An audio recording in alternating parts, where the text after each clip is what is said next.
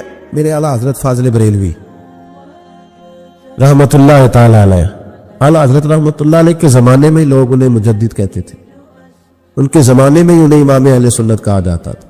ان کے دور میں بڑے بڑے شیخ الحدیث، بڑے بڑے لوگ ان کی بارگاہ میں آ کے بیٹھا کرتے تھے۔ سید دیدار علی شاہ صاحب رحمت اللہ علیہ عمر میں ان سے بڑے تھے، لیکن پھر بھی ان کی خدمت میں آ کے بیٹھتے تھے۔ صدر اللہ فاضل سید نعیم الدین مراد آبادی جیسی شخصیات ان کی بارگاہ میں رات کو بیٹھا کرتے تھے۔ بڑے بڑے قیمتی لوگ، حضرت محدث صورتی، یہ مرید تھے مولانا فضل الرحمان گنج مراد آبادی رحمت اللہ علیہ کے، اور پڑھا بھی انہی سے، خلافت بھی انہی سے، سارا سلسلہ انہی سے، لیکن ہر وقت اعلیٰ حضرت کے پاس بیٹھے رہتے تھے، اور عمر بھی اعلیٰ حضرت سے زیادہ تھی۔ تو کچھ لوگوں نے کہا کہ سارا سلسلہ وہاں ہے، بیٹھے یہاں رہتے ہو۔ فرمانے لگے یار جو ایمان کی لذت ان کے پاس ملی ہے وہ کسی اور جگہ نہیں ملی، ہر چیز اپنی جگہ پہ۔ لیکن اس کے ساتھ ساتھ ایک دوسرا پہلو بھی تھا، جس طرح آج لوگوں نے شور ڈالا ہے نا، اتنی تنقید شاید کسی شخص پہ ہوتی ہو اتنی فاضل بریلوی پہ معاذ اللہ کی جاتی ہے۔ لوگ بدعتی کہہ کے، قبر پرست کہہ کے، بڑا کچھ کہہ کے تانے نہیں دیتے، انہیں الزامات نہیں لگتے۔ تو یہ آج نہیں شروع ہوئے، اس زمانے میں بھی یہ سلسلہ جاری تھا۔ حضرت مولانا ظفر الدین صاحب بہاری رحمت اللہ تعالی علیہ بہت بڑے عالم تھے، بخاری کی شرح فرمائی، اور اعلیٰ حضرت کے خلفاء میں سے تھے، بڑے قابل آدمی تھے، بہت بڑے عالم تھے۔ تو پیار بھی بڑا تھا، جس سے محبت ہوتی ہے اس کی غیرت بھی انسان کے دل میں ہونی چاہیے۔ تو خطوط پڑھنے کی اور جواب دینے کی ڈیوٹی بھی حضرت مولانا ظفر الدین بہاری رحمت اللہ علیہ کی تھی۔ تشریف فرما تھے، بیٹھے ہوئے تھے، تو خط آتے تھے۔ اب ہمارے ہاں ٹیلی فون آتے ہیں، کام آسان ہو گیا ہے، پرانے زمانے میں خطوط آیا کرتے تھے، اور خطوط کے جواب لکھنا ایک بہت بڑا کام ہوتا تھا۔ باقاعدہ مشائخ کے پاس کچھ لوگ ایسے موجود ہوتے تھے جو صرف خطوط کے جواب دیتے تھے، اور اگر کوئی فتوے کا معاملہ ہوتا تھا تو وہ فاضل بریلوی علیہ رحمہ خود لکھا کرتے تھے۔ تو خط کچھ آئے، مولانا ظفر الدین بہاری رحمت اللہ علیہ پڑھنے لگے، سنانے لگے، جواب اعلیٰ حضرت فرمانے لگے، وہ لکھنے لگے۔ تو ان خطوط کے اندر 2-3 خطوط ایسے بھی آئے جس میں لوگوں نے اعلیٰ حضرت کو گالیاں لکھی ہوئی تھی، معاذ اللہ، بڑے سخت جملے کہے تھے، اور ایسی باتیں کہی تھیں کہ جو وہ پڑھتے گئے تو انہیں جلال آتا گیا۔ بڑے مریدین اعلیٰ حضرت کے، حاجی لال خان جیسے بڑے رئیس اعظم لوگ تشریف فرما تھے، جب یہ خطوط پڑھے گئے جلال آیا سب مریدین کو، اور جوش میں مولانا ظفر الدین بہاری کہنے لگے میں ان پر مقدمہ کروں گا، میں کچہری جاؤں گا، عدالت جاؤں گا، میں مقدمہ کروں گا، انہیں سزائیں دلواؤں گا۔ اعلیٰ حضرت رحمت اللہ نے مسکرا کے ان کا چہرہ دیکھنے لگے، فرمانے لگے اس طرح کر، ان کو بند کر، اور یہ میرے سے چابی لے، فلاں ماری کھول، اس کے فلاں دراز میں کچھ خط پڑے ہیں وہ بھی نکال کے لا۔ آپ کہتے میں گیا، وہ خطوط میں نکال کر کے لایا، اور لا کر میں پڑھا، ان کو کھولا تو کسی نے اعلیٰ حضرت کو امام اہل سنت لکھا ہوا تھا، کسی نے لکھا تھا مجدد ہے آپ، کسی نے لکھا تھا کہ ہندوستان کے حسان بن ثابت بھی آپ ہی ہیں رضی اللہ، کسی نے کوئی لقب دیا، کسی نے کوئی۔